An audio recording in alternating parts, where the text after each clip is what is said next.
Next दोस्तों शुरुआत करते हैं आज के इस वीडियो को। स्वागत करता हूं सभी का इस चैनल पे। तो दोस्तों वीडियो शुरू करने से पहले दीपावली की आप सभी को बहुत बहुत शुभकामनाएं। बात करेंगे दोस्तों बाजार के बारे में दोस्तों, क्योंकि बहुत ही इंटरेस्टिंग फैक्ट्स देखने को मिलने वाले हैं। आने वाले नेक्स्ट वीक से बहुत सारी डेवलपमेंट्स होंगी एंड बहुत सारे अपडेट्स भी हमें देखने को मिलेंगे। तो सारी चीज़ों को प्रॉपर तरीके से डिटेल कवर करेंगे, इसलिए वीडियो को ध्यान से जरूर देखें।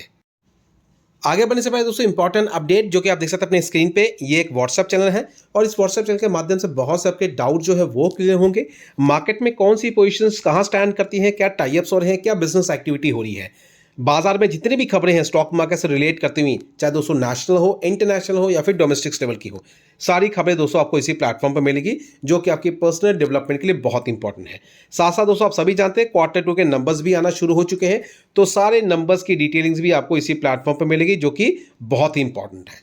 तो इसके लिए करना क्या है, नीचे दिए डिस्क्रिप्शन बॉक्स में आपको लिंक मिल जाएगा, लिंक पे क्लिक करें एंड इस चैनल को फॉलो करें। एडिशनल दोस्तों हमारा एक ऐप भी है और उस ऐप के माध्यम से आपको प्रॉपर गाइडेंस मिलेगी कि मार्केट में कौन सी पोजीशंस कब ऐड करनी है, कब लेके निकलना है, कितना प्रॉफिट कमाना है, कैसे कमाना है। ये सारी अपडेट दोस्तों वीडियो के माध्यम से उस प्लेटफॉर्म पर मिलेगी, जो कि हर दिन की प्लानिंग को लेके होता है। नेक्स्ट दिन की जो भी एक्टिविटी होती है उसको एक दिन पहले हम सारी चीज़ें प्रिपेयर करते हैं। तो ज़रूर जाइए, सबसे पहले ऐप को डाउनलोड करें, जिसका लिंक आपको मिल जाएगा नीचे दिए डिस्क्रिप्शन बॉक्स में। डाउनलोड करने के बाद प्रोसेस को फॉलो करें एंड आगे की रणनीति को जरूर समझें। अब दोस्तों बात करेंगे आने वाले हफ्ते को लेके। आने वाले हफ्ते की बात करें जो कि नेक्स्ट वीक मंडे कल से शुरू होने वाला है। यहाँ अगर देखें तो बाजार में बहुत सारी एक्टिविटी होगी, लेकिन उन सभी के बीच पहले ये देख लेना है कि बाजार पूरे हफ्ते में कितने दिन चलने वाला है। तो पहली बात तो दोस्तों ये है कि 21 तारीख जो कि मंगलवार का दिन है, अगर हम बात करें दिवाली पूजा के उपलक्ष्य में, बाजार सिर्फ 1 घंटे चलेगा, जो कि मुहूर्त ट्रेडिंग की वजह से होगा। एंड आप सभी जानते हैं दोस्तों, अगर हम इससे पहले कैलकुलेट करें तो बाजार मुहूर्त के ट्रेडिंग के टाइम पे हमेशा इवनिंग के टाइम पे चीज़ें होती थी, लेकिन इस बार जो है दोपहर लगभग कह सकते हैं 1 घंटे का सेशन रहेगा, जो कि लगभग 2:45 से लेकर 3:45 बजे तक रहने वाला है। यहाँ दोस्तों इसके साथ बाजार जो अगले दिन 22 तारीख को अगर देखें तो वो ऑफ रहेगा, बंद रहेगा, कह सकते हैं दिवाली पूजा के उपलक्ष्य में। अगर देखें बुधवार के दिन मार्केट बंद रहने वाला है। तो कुल मिला के अगर बात करें तो दोस्तों बाजार जो 5 दिन चलने वाला था, जिसमें से पूरी तरीके से सिर्फ 3 दिन चलेगा, चौथा दिन जो है वो लगभग सिर्फ 1 घंटा चलेगा, जो कि दिवाली मुहूर्त ट्रेडिंग की कह सकते हैं उपलक्ष्य में रहने वाला है। तो ये चीज़ें हैं। अब इसके साथ साथ इंटरेस्टिंग पॉइंट होने वाला है कल का दिन, मंडे का दिन, क्योंकि बाजार में बहुत सारी खबरें अपडेट है मगर एक्शन के लिए पेंडिंग है। जिनमें दोस्तों अगर बात करें तो सबसे पहला और इंपॉर्टेंट सेक्टर जिसको कवर करें वो है दोस्तों देख सकते हैं बैंकिंग सेक्टर। अब इस बैंकिंग सेक्टर के बिहार पे अगर बात करें तो दोस्तों बीते हुए मार्केट बंद होने के बाद बाजार ने बहुत सारे नंबर्स डिक्लेयर किए हैं, जहां पे अगर हम बात कर ले एचडीएफसी बैंक की बात कर ले, यहाँ पे आईसीआईसीआई बैंक की बात करें तो दोस्तों इनके नंबर्स भी बेहतर आए हैं और एस्टिमेट्स के मुताबिक ही चीज़ें देखने को मिल रही हैं। इनफैक्ट अगर बात करें तो एंटायर सेगमेंट को लेकर अगर देखें तो बाजार में कल के दिन आने वाला कल के दिन सोमवार का दिन पॉजिटिव रहने वाला है, जिसकी शुरुआत भी अच्छी नोट के साथ है। तो ये हो गया एक पहला पॉइंट बाजार की खुशखबरी के हिसाब से अगर देख ले। सेकंड जो पॉइंट है, जो ट्रंप की तरफ से एडिशनल लगभग कह सकते हैं 100 पॉइंट्स का या फिर कह सकते हैं 100% का टैरिफ लगाया गया था, उस बिहार पे देखें तो कुछ अच्छी खबरें अपडेट्स के रूप में हमें देखने को मिल रही है। यहाँ दोस्तों जो 100% का टैरिफ यूएस की तरफ से लगाया गया था उसको अब जो है एक तरीके से खारिज करते हुए या फिर कह सकते हैं हटाते हुए, जो है लगभग नेक्स्ट पॉइंट रहने वाला है वो है दोस्तों यूएस एंड चाइना के बीच में ट्रेड टॉक। और इसी चीज़ को चलते अगर देखें तो बाजार में जो थ्रेट था या फिर कह सकते हैं नेगेटिविटी थी वो समहाउ अब ये खत्म होते हुए नजर आ रही है, क्योंकि दोस्तों ये जो प्लानिंग थी यूएस की एक तरीके से डराने की चाइना को, वो चीज़ें कामयाब नहीं हो पाई, जिसके कारण कह सकते हैं ये फिर से मामला सुलझता हुआ नजर आ रहा है। क्योंकि अब अगर हम बात करें यूएस की तो यूएस के लिए भी एक इंपॉर्टेंट कंसर्न है, वो है रेयर अर्थ मटेरियल। और ये रेयर अर्थ मटेरियल जो है ये बहुत ही इंपॉर्टेंट सोर्स है इलेक्ट्रॉनिक डिवाइसेस के लिए, इलेक्ट्रॉनिक्स कह सकते हैं कंपार्टमेंट्स के लिए, जितने भी चीज़ें डेवलपमेंट से रिलेटेड करती हैं उन सभी में सारी चीज़ें यूज़ होती हैं, चाहे वो इलेक्ट्रॉनिक्स प्रोडक्ट्स ही क्यों ना हो जाए, जो कि यूएस नहीं चाहता है इस चीज़ की कमी हो यूएस में। इसी वजह से दोस्तों कह सकते हैं एक बीच का रास्ता हमें देखने को मिल रहा है। तो ये भी एक अच्छी खबर के रूप में काउंट होने वाली है, जो कि बाजार के अच्छे मूड को और भी बेहतर करेगी।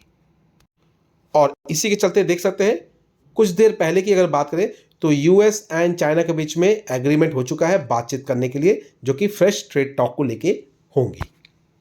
इसके बाद दोस्तों अगर बात करें तो कह सकते हैं रिलायंस इंडस्ट्रीज, तो ये स्टॉक भी काफ़ी फोकस में रहने वाला है, क्योंकि अगर बात करें तो काफ़ी बड़ा वेटेज है अगर निफ्टी 50 के हिसाब से अगर देखें।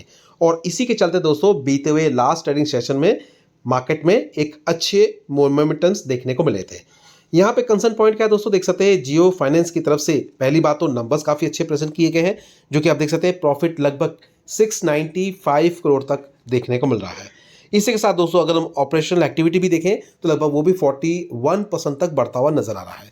तो कंसर्न पॉइंट क्या है दोस्तों, जियो फाइनेंस की तरफ से भी नंबर्स अच्छे आए हैं, और इसके साथ साथ अगर हम रिलायंस इंडस्ट्रीज की भी अगर बात करें तो इनकी तरफ से भी काफ़ी बेहतर परफॉर्मेंस हमें Q2 नंबर के दौरान देखने को मिला है, जहां इसका ऑयल टू गैस या फिर कह सकते हैं O2C बिजनेस भी बेहतर है। जियो वर्क का बिजनेस भी कह सकते हैं काफ़ी बेहतर, जो कि रिटेल सेगमेंट के साथ अगर बात करें तो रिटेल सेगमेंट का बिजनेस भी बेहतर है। तो 3 सेगमेंट में जो कंपनी स्पेशली जो काम करती है ज़्यादातर जिसका फोकस है वो हो गया दोस्तों, पहला टेलीकॉम सेक्टर से भी काफ़ी अच्छा इनका परफॉर्मेंस देखने को मिल रहा है, और इसके साथ साथ रिटेल सेगमेंट की बात करें तो रिटेल सेगमेंट से भी बेहतर परफॉर्मेंस है। और अगर हम बात करें ऑयल एंड गैसेस की अगर बात करें तो वहाँ पे भी ठीक ठाक परफॉर्मेंस देखने को मिल रहा है। इन शॉर्ट अगर बात करें तो बाजार में इसका भी हमें मंडे के दिन असर एक अच्छे नोट के साथ देखने को जरूर मिलने वाला है। तो ये सारे पॉइंट्स आप देख सकते हैं यहाँ पे भी आपको कवर होते हुए देखने को मिलेंगी। देख सकते हैं स्ट्रॉन्ग ऑयल टू केमिकल कोई बिजनेस है वो भी काफ़ी अच्छा फोकस में रहा है इस बार। अब दोस्तों नेक्स्ट जो इंपॉर्टेंट खबर है वो बेसिकली आरबीएल बैंक को लेके है। अब यहाँ पे आरबीएल बैंक को लेकर अगर देखें तो क्या खबर है, तो यहाँ पे कंसर्न पॉइंट बैंक की तरफ से ही डिस्कस किया गया है, डिक्लेयर किया गया है।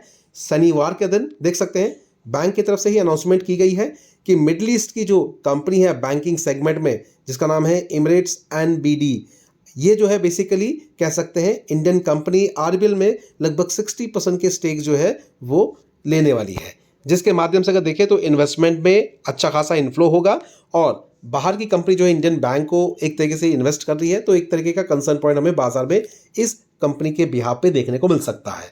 लेकिन कंसर्न पॉइंट है बेसिकली अगर देखें तो ज़्यादातर स्टेक्स अगर बाहर की कंपनी के होते हैं तो ये थोड़ी बहुत चिंता की बात ज़रूर होती है। लेकिन हाँ, इतना ज़रूर कहूँगा दोस्तों, एटलीस्ट इस बैंक का भविष्य वैसे भी कहूँगा खराब ही है, और वैसे भी हम दोस्तों इस जब बैंक में प्रॉपर्टी से डिटेलिंग करने के बाद ही चीज़ तरीके का एक्शन लेते हैं। कंसर्न पॉइंट ये है कि चाहे नंबर्स अच्छे हों, जितने भी अच्छे हो जाए, लेकिन एग्जिस्टिंग रिकॉर्ड को भी देखना ज़रूरी होता है। इसलिए फर्दर किसी तरीके का एक्शन लेने से पहले इस कंपनी के अंदर में कंपनी की प्रॉपर डिटेलिंग को ज़रूर जांच ले, एग्जिस्टिंग रिकॉर्ड की बात कर ले या फिर आने वाले फ्यूचर प्लानिंग्स के हिसाब से अगर बात कर ले, तो ध्यान रखें इस कंपनी पर भी आपको नज़र रखनी है। नेक्स्ट दोस्तों अगर बात करें तो अल्ट्राटेक सीमेंट, तो सीमेंट इंडस्ट्री से अगर देखें तो लगभग 12,313 के आसपास ये कंपनी है।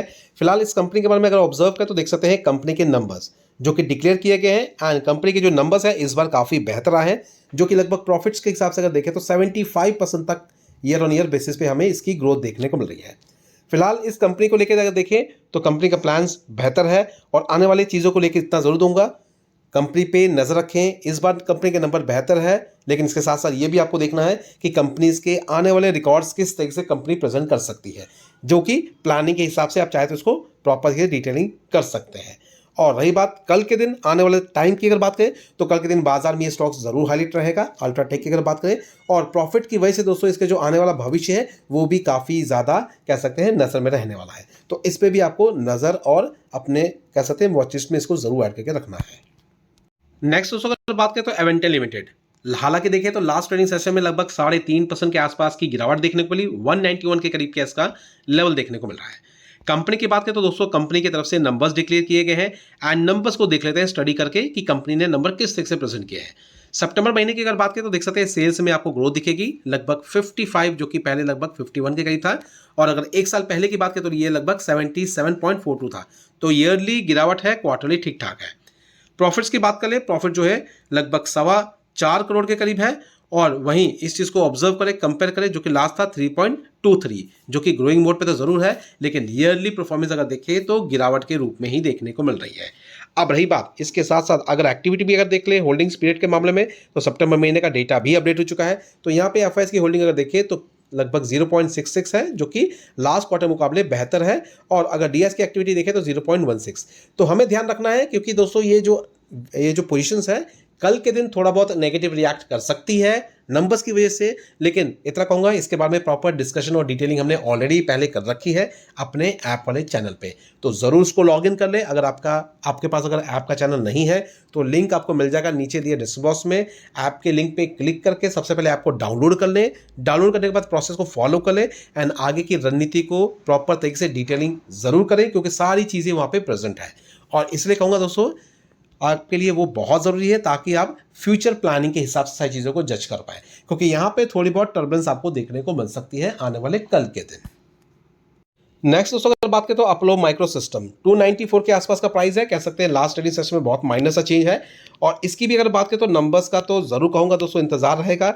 और रही बात जून कैटेगरी हिसाब से दोस्तों देखिए तो ठीक ठाक तो जरूर है, लेकिन आने वाले इस क्वार्टर की अगर बात करें तो नंबर कंपनी कैसे प्रेजेंट करती है, क्योंकि अवेंटल के नंबर के बाद अब जो निगाहें हैं वो अपोलो माइक्रो सिस्टम पे टिकी हुई है।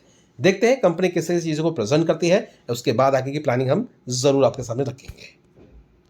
नेक्स्ट दोस्तों अगर बात करें तो सोलर सेक्टर से बिलोंग करती खबर है और ये बहुत ही बेहतरीन खबर है। अगर हम बात करें दोस्तों स्पेसिफिक ग्रुप के लिए है जहां पे केपीआई ग्रुप इन्वॉल्व है। अगर बात करें दोस्तों रिसेंटली भी हमने देखा है कंपनी को अच्छे ऑर्डर्स मिले हैं। अगर लास्ट वीक की अगर बात करें, यहाँ पे इस वीक की अगर बात करें तो देख सकते हैं KPI green hydrogen and ammonia join hand for hydrogen natural gas blending.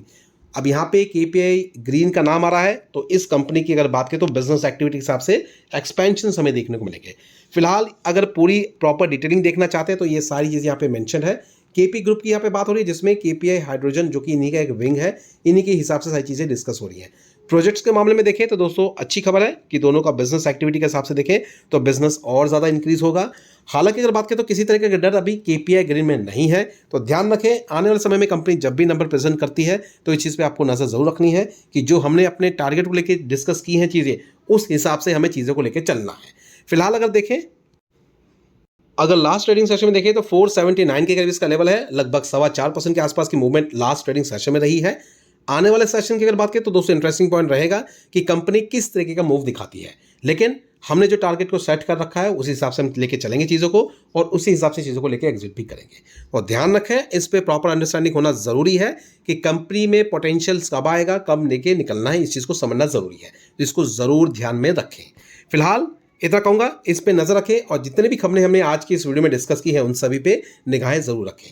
Next जो वीडियो है दोस्तों हमारे ऐप में आपको मिलेगा, जिसके लिए आपको जरूर लॉगिन करना है। अगर नहीं कर रखा है तो नीचे डिस्क्रिप्शन में आपको लिंक मिल जाएगा, जरूर डाउनलोड करके प्रोसेस को फॉलो करके आगे की रणनीति को समझे, जो भी उस प्लेटफॉर्म पे चीजें अपलोडेड रहेंगी। तो अभी क्या करते हैं, वीडियो को वाइंड अप करते हैं, यहाँ पे मिलते हैं दोस्तों अपने नेक्स्ट वीडियो में। Thank you for watching and bye bye.